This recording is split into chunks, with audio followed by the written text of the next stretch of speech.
आप देख सकते हैं कि केवल क्वीन वाली गिट्टी जो है यहाँ से निकल गई है, बाकी की जो वाइट वाली जो गिट्टियाँ हैं वो अपनी पोजीशन पर हैं।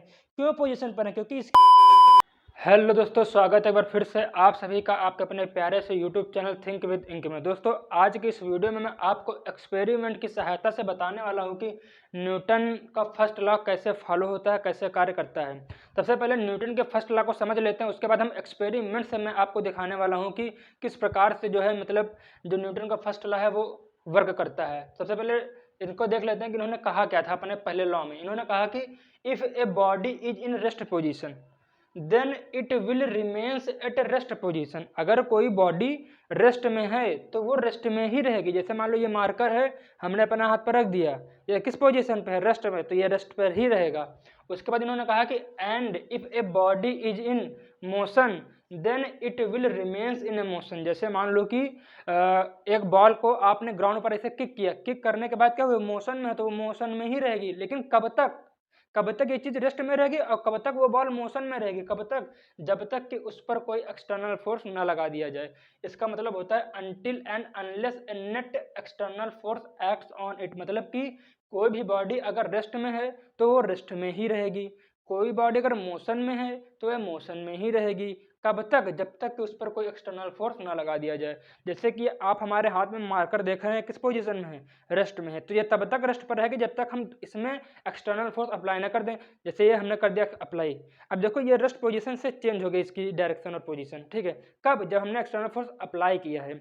अब फिर से क्या होगी? रेस्ट पे है तो रेस्ट पे ही बनी रहेगी। कब तक? जब तक कोई एक्सटर्नल फोर्स ना लगा दिया जाए। तो इसे न्यूटन जी का फर्स्ट लॉ कहते हैं। अब एक चीज हमको जरा बताओ इसमें, जैसे कि एक चीज यहाँ पर एक कॉमन दिख रही है कि जो बॉडी है, जो कोई ऑब्जेक्ट है, वो अपनी पोजीशन, अपनी डायरेक्शन में खुद से चेंज नहीं लाता है। उसमें उसकी पोजीशन में, उसकी डायरेक्शन में चेंज कब आता है पता है आपको? जब हमने अपनी ओर से एक्सटर्नल फोर्स अप्लाई किया है, समझे? जब हमने एक्सटर्नल फोर्स अप्लाई किया तब उस ऑब्जेक्ट की या उस बॉडी की पोजीशन या डायरेक्शन में चेंज होता है। अच्छा बताओ कि बॉडी जो है अपने पोजीशन में, अपने डायरेक्शन में खुद चेंज क्यों नहीं लाते थे? क्योंकि उसके पास एक प्रॉपर्टी है जिसको आप लोग इनर्शिया के नाम से जानते हैं। जैसे कि मान लो ये मार्कर हमारे हाथ में भी है, अब ये ऑब्जेक्ट या ये मार्कर रेस्ट पर है। अब ये रेस्ट पर क्यों है? क्योंकि इसके अंदर की एक प्रॉपर्टी है जो इसे रेस्ट में बनाए रखे है, इसकी पोजीशन को रेस्ट में मेंटेन किए हुए है, इस ऑब्जेक्ट की प्रॉपर्टी। और इसी ऑब्जेक्ट की प्रॉपर्टी को हम लोग जानते हैं इनर्शिया के नाम से। ठीक है, अब जैसे मान लो कोई बॉल है, अगर मैं इसे इसे फेंक दूं तो किसमें है? मोशन में जा रही है। तो वो मोशन में क्यों जा रही है? क्योंकि उसके अंदर की एक प्रॉपर्टी है जो उसे मोशन में बनाए रखे है, उसका वो मोशन मेंटेन किए हुए है। उसी प्रॉपर्टी को हम इनर्शिया के नाम से जानते हैं। इसीलिए न्यूटन जी का जो फर्स्ट लॉ है उसे हम लोग लॉ ऑफ इनर्शिया के नाम से भी जानते हैं। Law of inertia. इनर्शिया को हिंदी में जड़त्व कहते हैं, अगर कोई हिंदी मीडियम का छात्र देख रहा है तो। इनर्शिया तो आपको समझ में आ गया हो कि लॉ ऑफ इनर्शिया और जो न्यूटन का जो फर्स्ट लॉ है वो क्या है? दोनों सेम है। यानी कि न्यूटन के फर्स्ट लॉ को ही लॉ ऑफ इनर्शिया कहते हैं। यानी इनर्शिया एक ऐसी प्रॉपर्टी है किसी ऑब्जेक्ट की या किसी बॉडी की जो उसके उसी पोजीशन में बनाए रखती है जिस पोजीशन में ऑब्जेक्ट या प्रॉपर्टी है या कोई बॉडी है। अब जैसे मान लो कोई ऑब्जेक्ट मूव कर रहा है, मोशन में है, तो वो मोशन में ही है क्योंकि उसकी एक अंदर की प्रॉपर्टी है जो उसे मोशन में बनाए रखे है। कोई ऑब्जेक्ट अगर स्टेबल यानी कि रुका हुआ है तो वो ऑब्जेक्ट रुका हुआ है, क्यों? क्योंकि उसकी एक प्रॉपर्टी जो उसे रोके हुए है, उससे हम लोग क्या कहते हैं? इनर्शिया कहते हैं। और यही चीज क्या कहते हैं? न्यूटन का फर्स्ट लॉ भी तो यही कहता है, तो इसे हम लोग क्या कहते हैं? लॉ ऑफ इनर्शिया कहते हैं। चलिए अब हम लोग एक्सपेरिमेंट्स की सहायता से देखेंगे कि किस प्रकार से न्यूटन का फर्स्ट लॉ वर्क करता है। आइए आपको दिखाते हैं।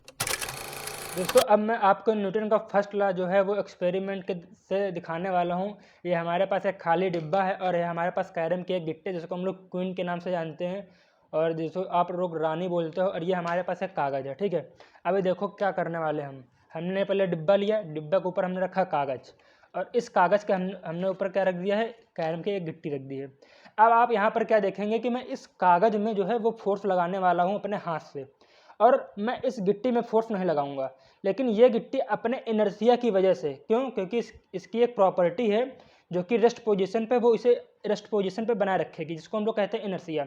तो गिट्टी पे हम फोर्स नहीं लगाने वाले हैं यानी कि जो कैरम की गिट्टी उस पर हम कोई भी एक्सटर्नल फोर्स नहीं लगाएंगे। जो भी एक्सटर्नल फोर्स हम लगाएंगे वो हम इस कागज़ पर लगाएंगे, और कागज़ चूंकि मोशन में हो जाएगा जब हम एक्सटर्नल फोर्स लगाएंगे, लेकिन गिट्टी पे हम एक्सटर्नल फोर्स नहीं लगाएंगे तो वो अपनी रेस्ट पोजीशन बनाए रखेगी। किसकी वजह से? उसकी एक प्रॉपर्टी है इनर्शिया की वजह से।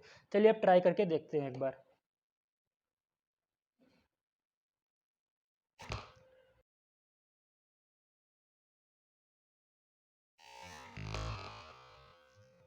अब आप लोगों ने यहाँ पर देखा कि जो गिट्टी है वो अपने रेस्ट पोजीशन पर थी, इसलिए हुआ क्या कि गिट्टी जो थी वो डायरेक्ट इसके अंदर चली गई है, लेकिन जो कागज़ था इस पर हमने एक्सटर्नल फोर्स लगाया है, ये मोशन में आ गया है। तो आपको समझ में आ गया होगा कि न्यूटन का फर्स्ट लॉ क्या कहना चाहता है। चलिए एक हम कैरम की गिट्टियों से एक और एक्सपेरिमेंट कर लेते हैं, आपको और समझ में आ जाएगा।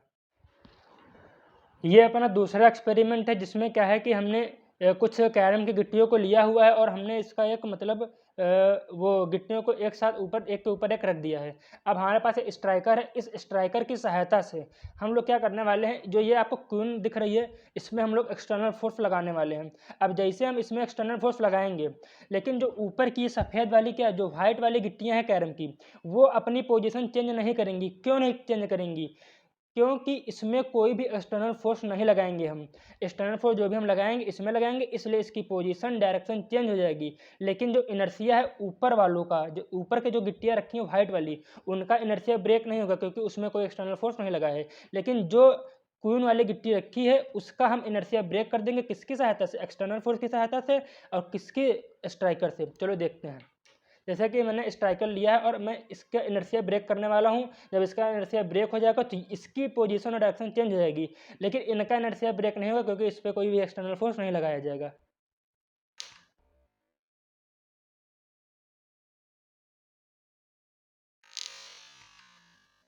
आप देख सकते हैं कि केवल क्वीन वाली गिट्टी जो यहाँ से निकल गई है, बाकी की जो वाइट वाली जो गिट्टियाँ हैं वो अपनी पोजीशन पर हैं। क्यों पोजीशन पर हैं? क्योंकि इसकी एक प्रॉपर्टी है, वो प्रॉपर्टी का नाम क्या है? इनर्शिया, जो कि इसे रेस्ट पोजीशन पर बनाए रखे हुए है। तो आपको समझ में आ गया होगा कि लॉ ऑफ इनर्शिया यानी कि न्यूटन का जो फर्स्ट लॉ है वो कैसे कार्य करता है।